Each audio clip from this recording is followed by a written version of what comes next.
everyone. Welcome to the first ever episode of Cross-Chain Examination, a 102 level podcast about the world of crypto Web3. I'm your host, Katherine Wu.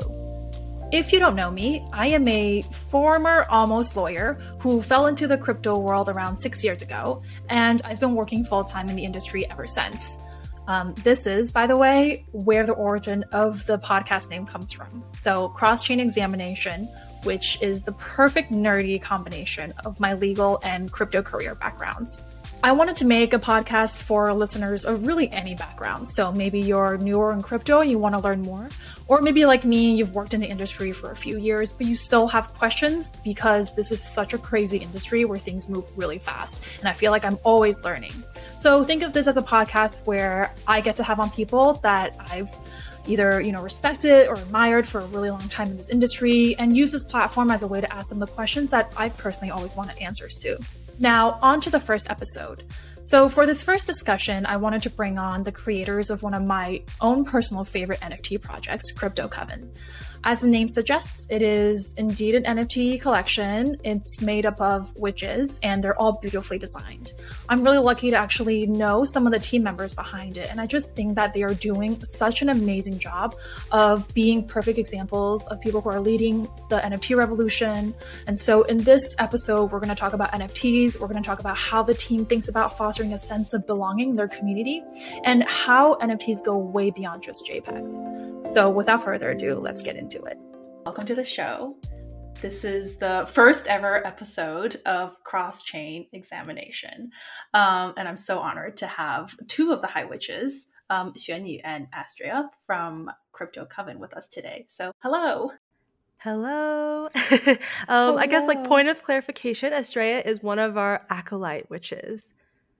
I apologize. Sorry. No worries. Tell me what that means. Basically, acolytes are just like all of the people who have been contributing on the project since we kind of got started.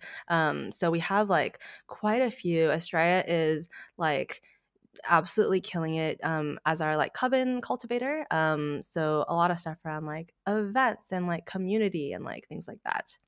Okay, got it. So I think my witch knowledge obviously needs a little supplementing.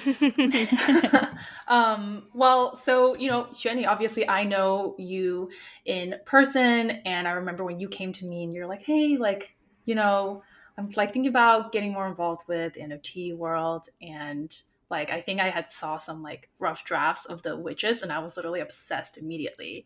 But I think for actually like the both of you, what was like, I wanted to kind of maybe dive in and ask what it was that piqued your interest in NFTs. Now, I don't really know what you guys were all doing before, but I feel like NFTs were so loud for a while, and there was this like big stereotype about NFTs being these like stupidly overpriced JPEGs. And so like what made you kind of get over your initial skepticism and actually want to like dive deeper in it? Yeah, I mean, you are also like, I think, familiar with a bit of my journey here. But like I had been like quite interested in, so I come from like a, Web2 tech background. I had been quite interested in um cooperatives and just like fairer, more equitable structures for like companies, and like that kind of got me interested in DAOs. And so Yeah, like I remember was we were like talking about co-ops, right? Like I think yes. I remember that was like a big topic. Like we were walking around in Prospect Park, maybe got lost, and we were like literally talked about DAOs for like 40 minutes. Yeah. Yeah, for sure. And like I think like that is like something that like had really made me more open to like Web3 as a whole than I had been before.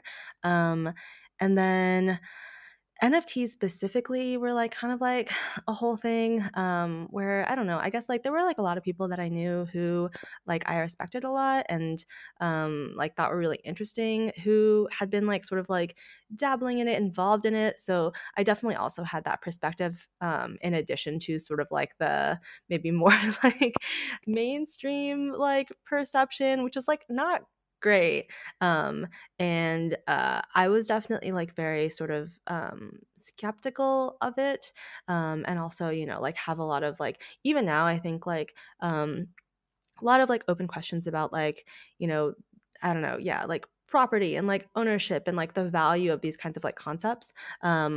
But I was like really interested in sort of like the tech side of it. And also like, you know, particularly with like the NFT space, sort of like the creative, like artistic potential there. And so like Nix, who I knew before, when she was kind of like interested in like starting up this project, I had like, you know, called her to talk about like a totally different project. And she like mentioned this offhandedly. I was like, oh, like interesting, you know, like it's like something that I guess like with like the right set of people, I was like much more interested in exploring it than She like came kind to you of, with the witch's idea.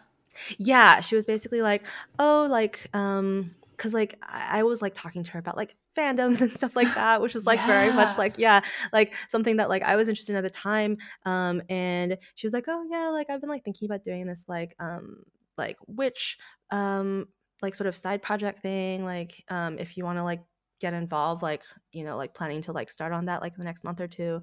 So I was like, oh yeah, like these are like, you know, like some of the like coolest people I know, like very sort of like easy decision to like kind of, you know, see where it goes. Now, did you draw the connection between? So I know you were like doing a deep dive in DAOs, you were doing a deep dive into fandoms, you were thinking about that a lot. Did you see the connection really, or like similarities between the fandom community and NFTs and the NFT community, or did that come kind of later and click later? Um, I don't think I immediately saw the connection there. I think like it's something that like, but particularly I guess because like I just like hadn't been very deep in NFT world at all. I think like upon like learning a lot about like how a lot of like those communities have been like thinking about, you know, storytelling and like decentralization and things like that was really compelling to me because I was like, oh, okay, like, you know, I have like obviously like a very clear understanding of what this looks like sort of like in practice. Cause I think it's sort of interesting that like a lot of these like spaces, like kind of like, you know, will like mention fandoms and things like that, but it's like actually like much less sort of present, I think, in a lot of these discussions than you would expect, given that that's like sort of the predominant way in which like these dynamics are playing out right now in practice. So yeah, it was really interesting to sort of like, I don't know, yeah, dive in a bit and you know, see that that's like, oh, like this is like actually quite applicable. Yeah, no, that's awesome. And I think it's good that you were kind of brought into the Web3 NFT world kind of by friends around you, because I think that's probably a lot less crazy than just trying to keep up with stuff and start from zero without knowing anybody and just being like, what the hell am I reading? Yeah, absolutely. I think like just like have, you know, because like for all of us basically this was like our like, I don't know if anyone that we're working with like was like really deep in like Hmm. NFTs or like Web3 before we started like working on this together. So it also has been very much like a joint like venture into like this like new space that's been really fun. Yeah, that okay. I'm gonna come back to this later, but I haven't forgotten about you, Astrea. So I know we were talking about xuannu's journey into NFTs, and then eventually into Coven, and I'm interested in also your journey. Yeah, absolutely. Thank you for asking. So, I had perceived like NFTs and crypto and this whole space as kind of like a place for, you know, maybe finance bros or engineers, and it was like a really specific type of person.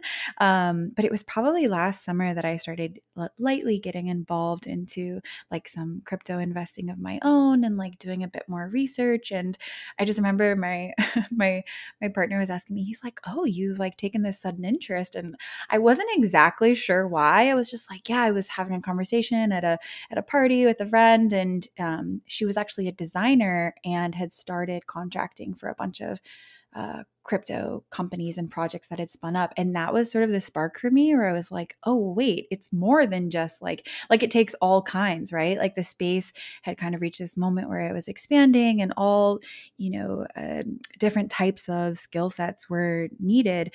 And so, yeah, back to when my partner asked me, he's like, oh, you've taken the sudden interest. Like, what is this about? And I was like, I'm not even really sure. I'm just like going with it. And I was like researching and like doing a ton of reading. And then when I had seen an early concept of the project that Nix had shared, I was like immediately drawn in, and I was like, what is this? Like, I heard Crypto Coven. I was like, this sounds so cool.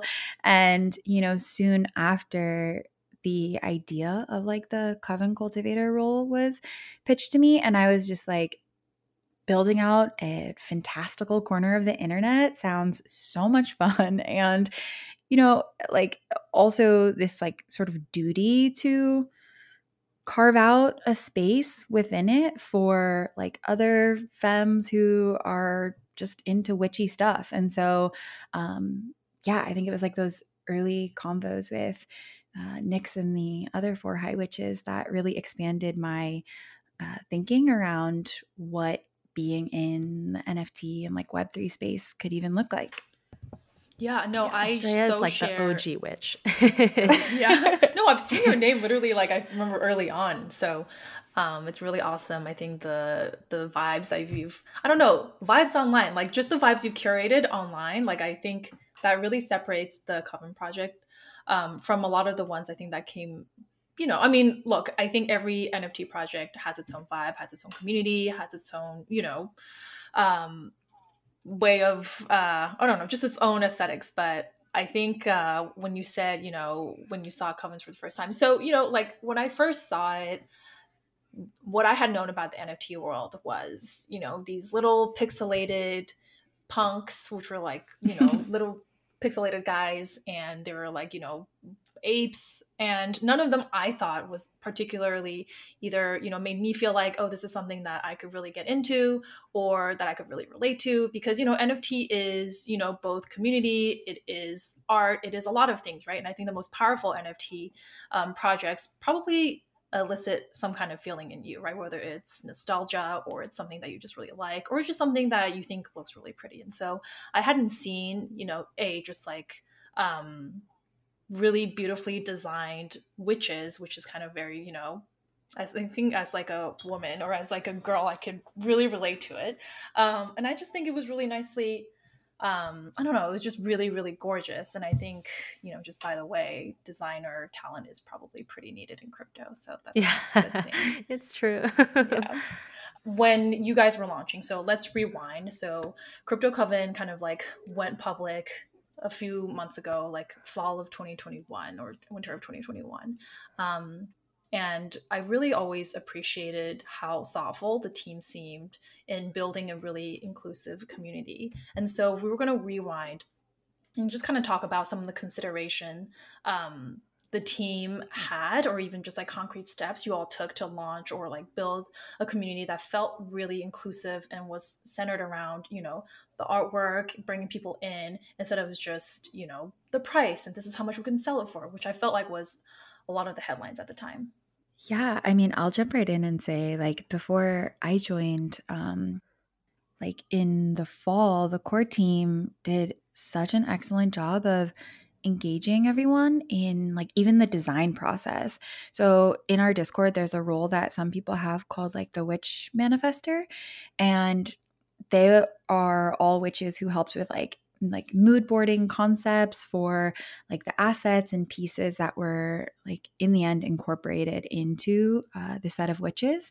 And that really gave people like an opportunity. I think it was even xuannu, like what was it, a contest, like a mood boarding contest? Yeah, basically we were really trying to think about like how we can get, people who like really sort of like resonate with the vibe of the project and like understand what we're trying to build and like make sure that they can like get a witch, regardless of sort of like cost constraints or like whatever else. And so like the mood board and articulations sort of like giveaway, I guess, was like oriented around that, where it's like, yeah, like make us like a mood board, you get to like sort of contribute to the process of like creation, and then we'll give you a wish. So it felt like a good way to sort of like tie that like gift to something that was like meaningful, because I think like obviously like most of the NFT projects at the time especially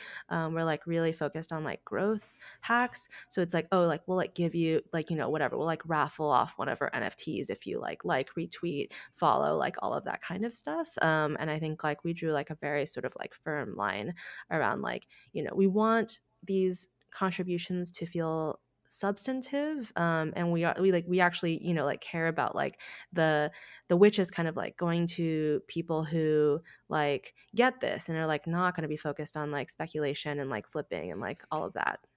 Yeah, I actually remember that because I think maybe your early Discord community, I remember I was lurking in it and there was a lot of like college kids in it, right? They're like, oh, I really love it. It looks beautiful, but like I can't afford it. Or like, how can I, do this? Because, when you're like, I don't know, a college kid, a couple $100s is a lot of money. Yeah.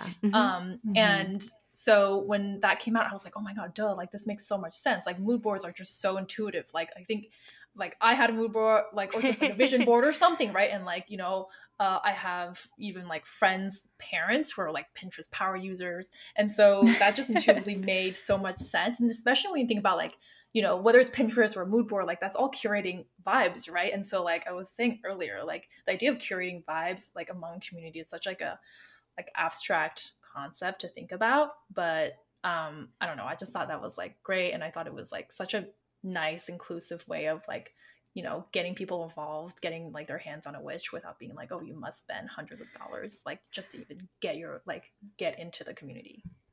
Yeah. I mean, who doesn't love to mood board? Like I said, it was before I joined and I really wish I was there for that. Yeah, honestly, some of like the best like styles are like from those mood boards. Honestly, like a couple of my favorites, like the feather hairpins and like feathered robe, were like from a mood board, and like there's just all kinds of like really great stuff that came from there. So that was also just like a great sort of like bonus, I guess. But yeah, like I think like just like the making sure that like people's like tastes kind of like align with ours, I think is like really really important, because like it means like like for instance like now when like the whatever crypto world is like in a bit of a shambles or whatever, like our Discord is just like really chilling, really vibing, which is like not something that money can buy. I have loved, by the way, being in the Discord. Like there's been amazing book recommendations. People are like meeting up. And like I see all the time, it's like, oh, like so and so is doing like a like energy work, or like so and so is doing tarot card reading. And I'm like, oh my God, like these are things that I do with my friends like in real life. And so like having that online that feels so familiar, I'm like, oh, these are my people, and I just like feel so comfortable. Yeah, no, I love that you are identifying with some of the offerings that we've had. But yeah, like building out the Discord is like a huge endeavor, right? And like not allowing it to become too sprawling, but also providing like organization for people who want to like discuss topics that interest them. There were so many like ideas early on where people are like, let's have a movies channel, and let's have like a books channel, and let's have a recipes channel. And like kind of had to be like, okay, hold on, we can't have a channel for everything, but we're very into threads. I do think that the Archetype channels were such a great idea and have given us and the witches of the community like a ton of freedom. So like the I our love set it. of I'm witches. an enchantress, by the way. Yes. Oh my God, Love so that much for you. skincare. Oh, all so of the much skincare talk in there. Yeah.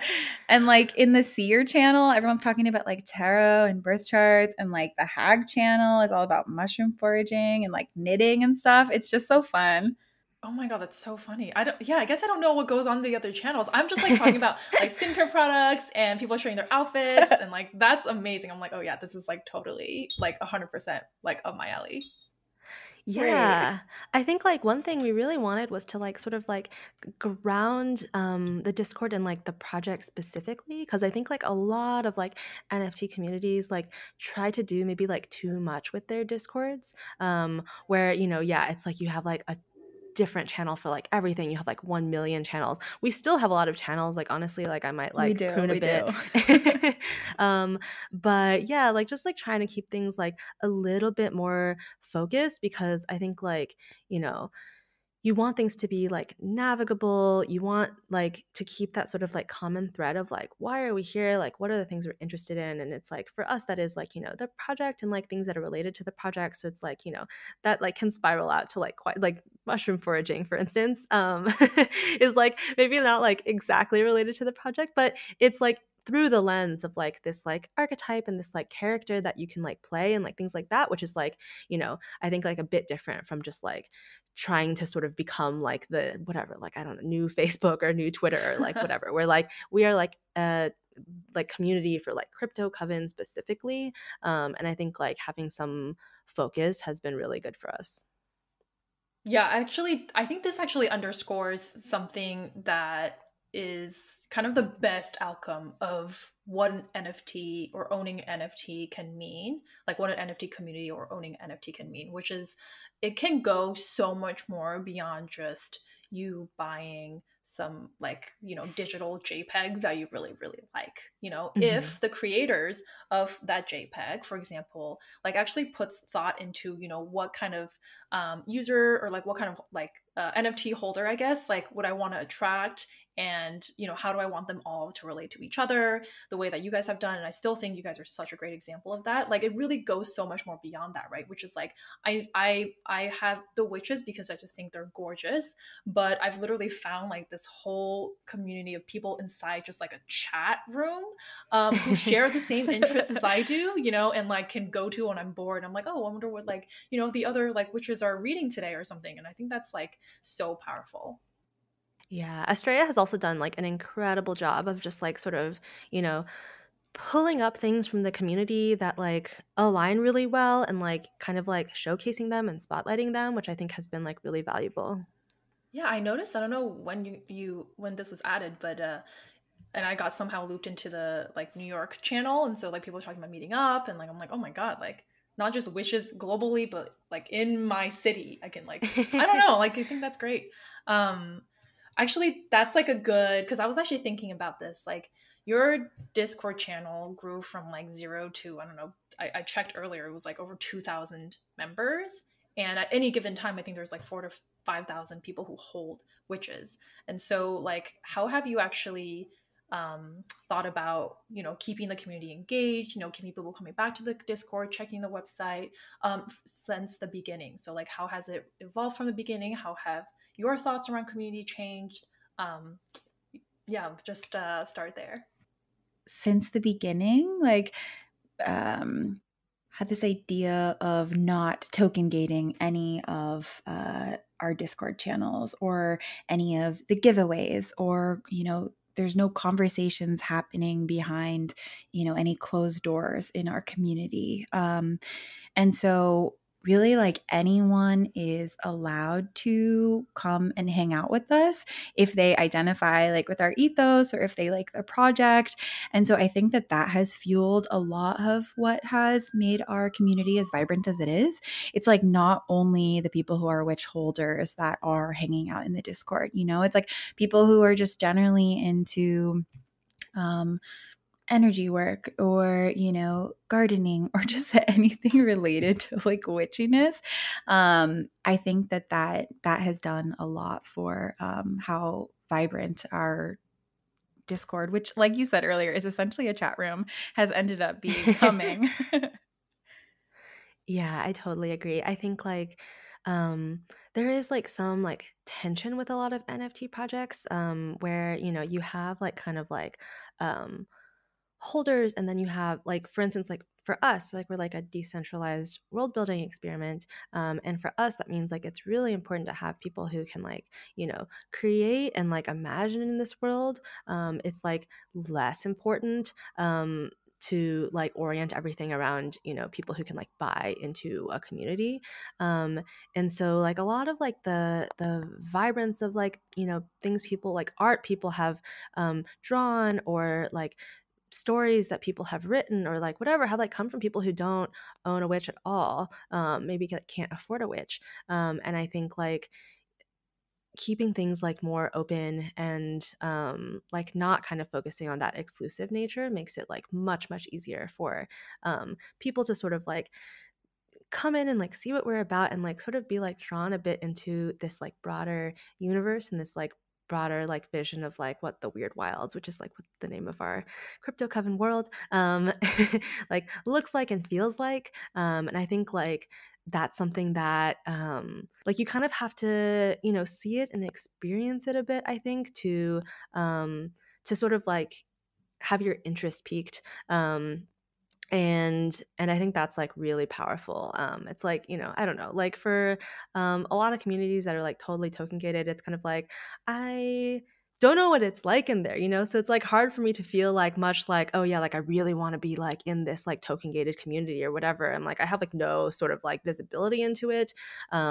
Whereas like I think with us, it's like you just kind of get to like feel the vibes, and then it's sort of like, oh yeah, like like I I can kind of get like, I guess, like engaged over time with this community. Maybe I'll like, draw some like witch art, or like maybe I don't know. There's people working on all kinds of random stuff, honestly, but like engage with like a Discord event that like Astrea is hosting, or like something like that. And there's kind of more of that, like, I guess, like funnel.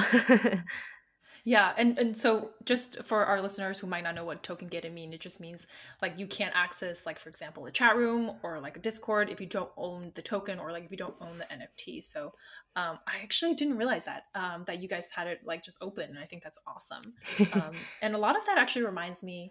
So I think we've actually maybe like offline talked about like how just growing up, spending time just being online, and being like online in the early 2000s, a big part of that experience was Yeah. like being in random chat rooms. Yeah. And I think it's probably high time to like bring that back. But it's also hard, right? Because I think the internet has evolved so much, like our behavior has changed so much. And so like to the extent where you can at least like go to a Discord or something over your interests, like I think that's actually like a really like powerful experience. Like for me it's very nostalgic. And for, I don't know, like I guess I'm like kind of a old boomer like internet person now, but like for like younger internet users, like I don't know, maybe that's how you like find your people. Like Yeah, no, it definitely is nostalgic. And I think like, bringing in more of that like sense of play, I think is like really important to us. Because it's there was someone who so recently, this is I guess related to your question too, around like, like, oh, like what are we doing to like sort of like keep people engaged.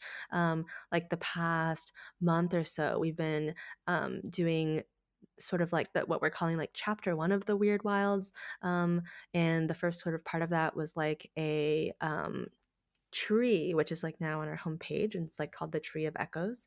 And so we published a few short stories, and then sort of like put out like a call for stories, and like I don't know, like people submitted like 100 stories over the last couple of weeks, and some of them were just like fantastic. And one of the people who like we chose to feature wrote like this incredible short story about like a seer, and she mentioned basically like that she had not written in like I don't know, like since she was like a kid basically. And then she like saw the prompt for it, like sat down at her computer, and then just like wrote it in 20 minutes flat and pressed submit. And we were just like, I can't believe that. That was so good. And that's like, amazing.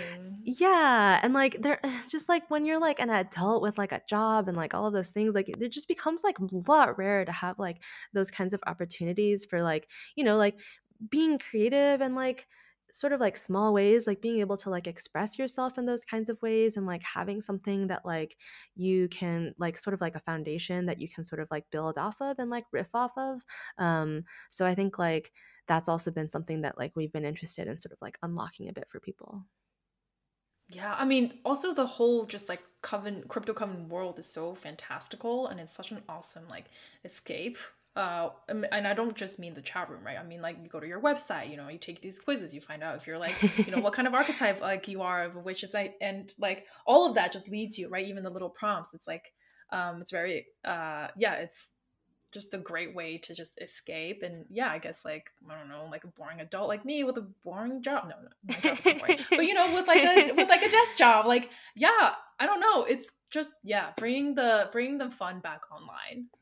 Yeah, it's like maybe you don't necessarily have the time to take a creative writing class from like, a community college or like, some Skillshare site, but if the community that you're a part of online and like gives you this creative writing assignment, you're like, oh, I actually have the bandwidth for this, and it's going to be featured on this like really beautifully aesthetic homepage that I admire so much. Oh, and I may like win a witch too.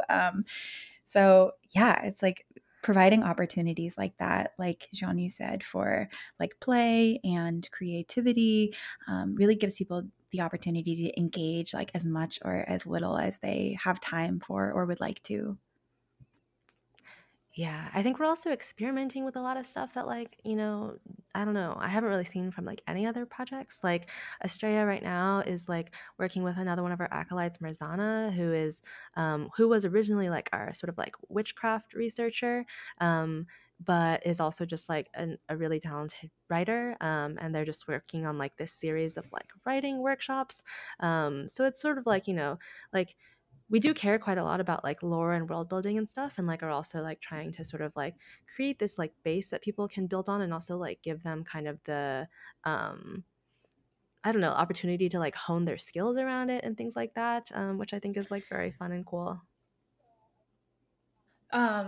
So I think so far we've talked about, I think, kind of just like the really awesome, fun, like kind of like sunnier, I think, aspects of NFTs, and I think especially for creators such as you, xuannu, and especially like community, like people who are building communities or managing communities in the NFT world is very much like 24/7 kind of gig. And I think people, holders of NFTs also expect a lot from the teams and the creators, and just like anyone who's kind of like a public facing representative of like the core team, I think just gets a lot of flack, or just like gets a lot of pressure put on their shoulders. And so I wanted to address the topic of burnout among NFT creators and artists and teams.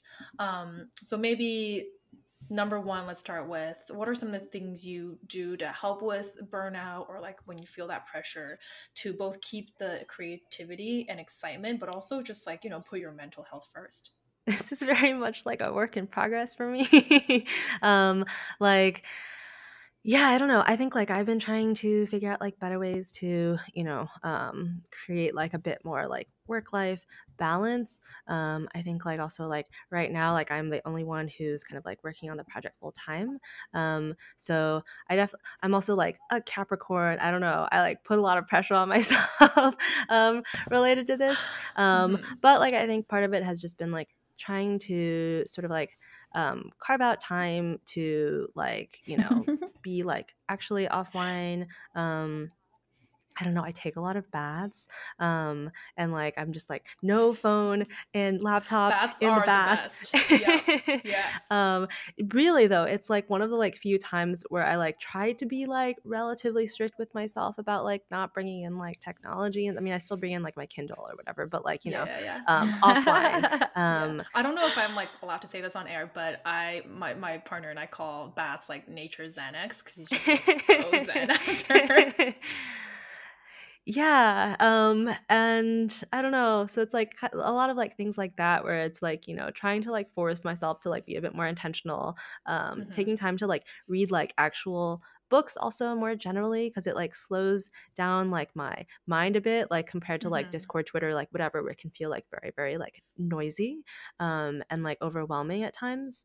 And yeah, I think that's like, kind of like where I'm at right now. But also like, I do think that like we are extremely fortunate to have like, a community that's just like super wholesome, where I think like it's like relatively like we probably get like a fraction of the pressure that like most NFT projects get, where it's like not like non-existent, but it I don't know, like I think like the people who are like sticking around and stuff, like understand sort of the thing we're trying to build, like notice kind of like the amount of effort we put into like our craft, and are like very kind of like empathetic and understanding. So I think like that's something that like I'm constantly grateful for. Yeah, I think that pressure though at times like has kind of reared its head maybe like earlier on in the project, where it was like there was this like expectation of what was going to be delivered and like what our roadmap was. But I think that, us as the team being present and just like chatting with people somewhat regularly and like really allowing your community to see that you're real people and that you're just hanging out online alongside them and you're working on, delivering, what you can in a meaningful way and that you're really committed to it. Like, I feel like all those things can help maintain expectations that are realistic to you and like for them. But yeah, I also think that you like burnout. When we think about burnout, like it's not just about ourselves. I think when we're thinking about the larger community, it's like you don't want to burn out your community either. Keeping a steady beat to the drum of offerings, at least from where I stand as Coven cultivator, like, of offerings and opportunities to connect with one another and chances to like learn from each other, but like also not overdoing it, right? Like we don't have like an event like every third day. Like if Yeah. things move too quickly, like that's just going to lead to overwhelm. And I really believe that attention can fizzle.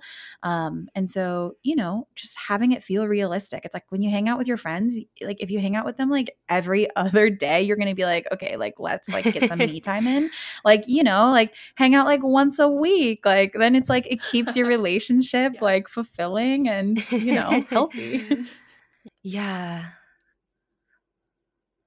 Yep, less is more. Yeah, that's like when I first got into crypto like a few years ago, it was because I was like so obsessed with it, right? But then I quickly realized it's like if you make your hobby and your passion like your full-time job, it like you can never literally you can never escape it, and then it becomes your nightmare. And so over the years, especially with crypto, which is like just famously just like intense 24/7 NFTs too, like I've really had to just learn to just go offline, right? Like, and then I was like thinking again, like, going back to like growing up, like being online, like it used to be a clear time when people were like online, people were like offline, right? So like you go to school, you're offline, you come home like after school, that's your online hours. And so there used to be like the concept of like online hours and offline hours. And nowadays with like a phone and Wi-Fi and everything, like we're just online all the time. And I think like, especially if you like want to also be there, you're working, very Capricorn tendencies to just like work yourself hard and like not take a break. Like that's not good for anyone. Yeah. And also just like to extend a bit on something Astrea said about like, um, attention kind of being like a finite resource also for like the community. Like I think so many like NFT communities maybe in particular are like really focused on just kind of like, it's like, oh, like we have to keep them engaged like kind of like 24/7. Like people should be like always kind of like on. I think like sometimes people show up in our Discord and are just like, oh, like it's really quiet. Like I just like showed up and like I didn't have like 50 people say like GM like right now. And it's like, oh, like it's like not really quiet, honestly. But like I think like, it's like manageable, which I think is like a good thing. Like we also try to be like very sparing about like, I don't know, like tagging everyone or like whatever, because it's kind of like it gets old really fast. Where like I think like Zeneca said this recently. It was just like, oh yeah, like when like Crypto Coven tags like at witches or like whatever, that it's like going to be good because we don't do it every day. We do it when we have something that's like meaningful, where we're like, oh, like like this like attention you're giving us right now, like we want to make sure that like the thing that we're giving you is like sort of like valuable enough and like sort of not treat attention as like like an infinite resource. Yeah, I think that's a really healthy and really realistic approach. I mean, I've just been like such a fan of Crypto Coven, and I've been such like just a happy community member, obviously.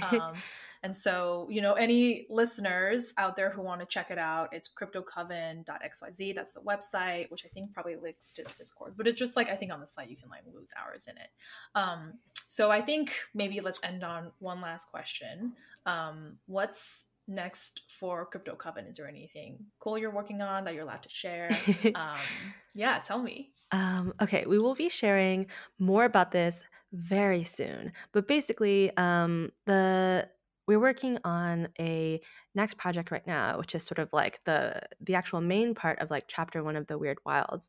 It is a project that is like very centered around like storytelling more broadly, and I think like is like going to be the first location on the map of the Weird Wilds, which we haven't said very much about. But yeah, I think it'll be really cool, and I'm very excited to share it. And Astrea is also working on some really cool stuff if you want to share. Yeah. Oh my gosh, I'm so excited for all of that. What's to come? But yeah, so a lot of what I've been doing for the past 5 months or so is strategizing around our digital events and thinking about how I like to engage with my friends IRL, and how to translate that into the digital space of Discord and Twitter Spaces, and kind of where we're hanging out in Web3. What is the best way for people to be kept up to date on the latest happening? Is it your Twitter? Is it your website? What would you recommend? Probably Twitter, Discord, and then I think like we're like toying around with like maybe having like some kind of newsletter, which is, I know, very like Web 2 of us, but it is like kind of a nice way. More emails. It is like kind of a nice way if you're like not glued to like these like apps that are like 24/7 to like keep people up to date. We don't have that yet though, so yeah, Twitter or Discord is the best way. Okay, and maybe mailing. Okay. Well, thank you both so much for being on the show today. It was awesome to talk to you two about Crypto Coven. Thank you so much for having us. Yeah, thank you. Thank you everyone for tuning in to episode 1 of Cross-Chain Examination. Please like and subscribe wherever you're getting this podcast. So whether it's YouTube, Apple Podcasts, Spotify, or the like. Leave me thoughts, questions, suggestions for future episodes. And thank you again, and we'll see you next week.